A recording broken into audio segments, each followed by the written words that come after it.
দেশের বিভিন্ন স্থানে বৃষ্টিপাতের কারণে তাপপ্রবাহ কিছুটা কমে এসেছে। আজ সোমবারও দেশের নানা স্থানে ঝোড়ো হাওয়া সহ বৃষ্টি হতে পারে। সকালে আবহাওয়াবিদ হাফিজুর রহমান জানিয়েছেন, আগামী 24 ঘন্টা পর তাপমাত্রা বাড়তে পারে, আর ঈদের দিন বৃষ্টি হওয়ার সম্ভাবনা কম।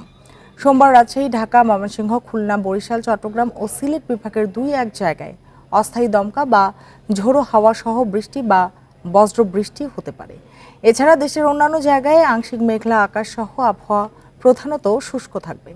সারাদিনে দিন ও রাতের তাপমাত্রা প্রায় অপরিবর্তিত থাকতে পারে। ঈদের দিন উল্লেখযোগ্য বৃষ্টি হওয়ার সম্ভাবনা নেই বলেও জানিয়েছে আবহাওয়া অফিস। তবে যেহেতু কালবৈশাখীর সময়, তাই যে কোনো সময় পরিস্থিতি পরিবর্তন হতে পারে।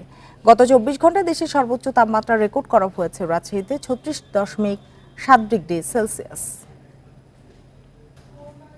আগামী 2 দিন হয়তো তাপপ্রবাহ ওইরকম সম্ভাবনা নেই, তবে আগামী 24 ঘন্টা পর আমরা যেটা দেখছি, আপনার বৃষ্টিপাতের প্রবণতাটা কিছুটা কমে আসবে, সেক্ষেত্রে তাপমাত্রাটা বাড়বে।